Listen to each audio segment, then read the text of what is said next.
कि name the micro organisms which can fix atmospheric nitrogen in the soil. उस micro organism का नाम बताइए जो हवा से नाइट्रोजन को खींच के क्या कर सकता है, मिट्टी में ला सकता है। वो कौन से माइक्रो ऑर्गेनिजम्स होते हैं? तो राइजोबियम हो गया, एजेटोबैक्टर हो गया, ब्लू ग्रीन अलगी काई हो गई हमारी। ये 3 ऐसे ऑर्गेनिजम्स होते हैं जो कि क्या करते हैं, फिक्स करते हैं एटमॉस्फेरिक नाइट्रोजन को मिट्टी में।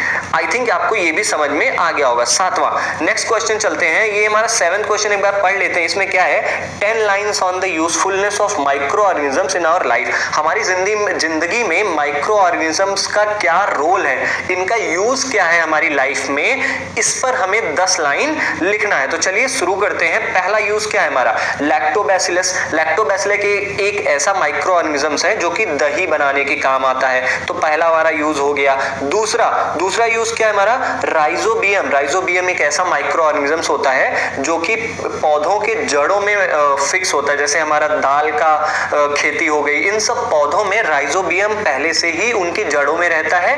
वो हवा से नाइट्रोजन को खींचकर इनके जड़ों में लाता है और प्लांट्स में नाइट्रोजन की कमी नहीं होने देता है। तो ये हमारा दूसरा यूज हो गया।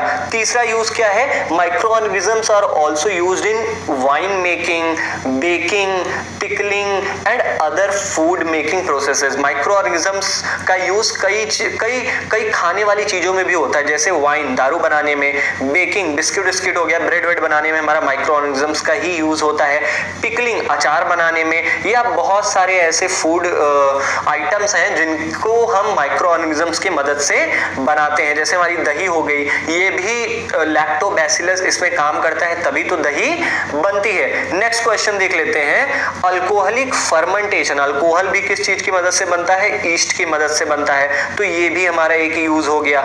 नाउ माइक्रोब्स देख लेते हैं। यहाँ पे microbes are used to reduce pollution. हमें पहले भी हमने बताया था आपको कि माइक्रो ऑर्गेनिजम्स इन्वायरमेंट फ्रेंडली होते हैं। वो क्या करते हैं, वो पोल्यूशन को हटाते हैं। कैसे, जैसे ये डीकंपोजर्स होते हैं, मतलब वेस्टेज को, जैसे हमारे एनिमल वेस्ट हो गया, ह्यूमन वेस्ट हो गया, इनको बैक्टीरिया और फंगी क्या करती है, break down dead bodies and excreta to form inorganic compounds. ये जो वेस्ट होते हैं, जो एनिमल वेस्ट होती है या ह्यूमन वेस्ट होते हैं, इनको डिकम्पोज कर देते हैं, छोटे छोटे टुकड़ों में तोड़ देते हैं, जिससे क्या होता है, ये मिट्टी मिल जाता है और हमारा एनवायरनमेंट साफ सुथरा हो जाता है। नाउ अगला यूज इसका क्या होता है, microbes also play an important role in the preparation of medicine. Microorganisms का यूज दवाई बनाने में भी होता है, जैसे कि कई एंटीबायोटिक्स का use, antibiotics are chemicals produced by microorganisms to kill bacteria.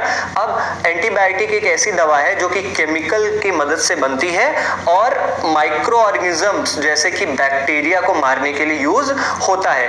Penicillin is an antibiotic made from Penicillium. Penicillium एक बैक्टीरिया का नाम है जिससे एक एंटीबायोटिक बनाई गई है, जिसका क्या नाम है, पेनिसिलिन। हम जानते हैं पेनिसिलिन हम तो लगाते ही हैं अपने यहाँ पर।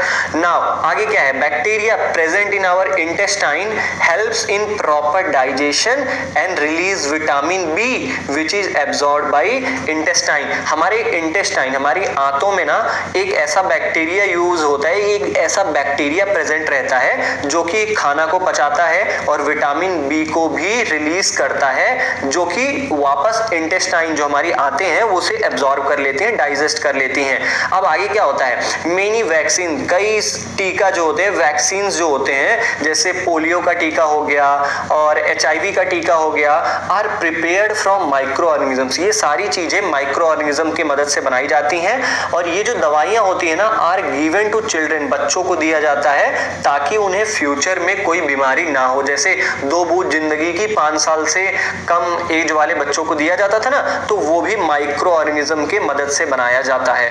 आगे देख लेते हैं हम, certain microbes are also used in the biological treatment of sewage and industrial effluents. कुछ ऐसे ही माइक्रो ऑर्गेनिजम्स होते हैं जो कि क्या करते हैं, सीवेज नालियों को और इंडस्ट्रियल एफ्लुएंट्स मतलब जो इंडस्ट्री से निकला हुआ जो कचरा होता है उसको साफ करने में हमारा मदद करते हैं। East is used in making idli, bread, pastry and cake. East का यूज हमारा ब्रेड बनाने में, इडली बनाने में, पेस्ट्री बनाने में और केक बनाने में यूज होता है। तो हमने देख लिया यहाँ पर 10 यूजेस ऑफ माइक्रो ऑर्गेनिजम्स। हमारी जिंदगी में माइक्रो ऑर्गेनिजम्स का क्या क्या यूज है हमने 10 पॉइंट्स में इन्हें देखा। अब आगे हम क्वेश्चन नंबर 8 में पढ़ेंगे कि paragraph on the harms caused by micro organisms. हमें माइक्रो ऑर्गेनिज्म की वजह से कौन सा नुकसान होता है हमारे शरीर को, हमारे इन्वायरमेंट को, ये सारी चीजें हम इसमें पढ़ेंगे। Micro organisms cause diseases in animals. Micro organisms हम एनिमल्स में और जानवरों में क्या करता है, डिजीज, बीमारी पैदा करता है। जैसे कि हम अगर देखें तो ह्यूमंस में बैक्टीरिया कुछ डिजीजेस पैदा करता है, जैसे कि टीबी हो गया, कॉलरा हो गया, टाइफाइड हो गया, ये सब बैक्टीरिया की वजह से ही होता है। जानवरों में, इन कैटल, जानवरों में जो उनके मुंह का बीमारी होता है, उनके पैरों में जो बीमारी होती है वो सब वायरस की वजह से होता है।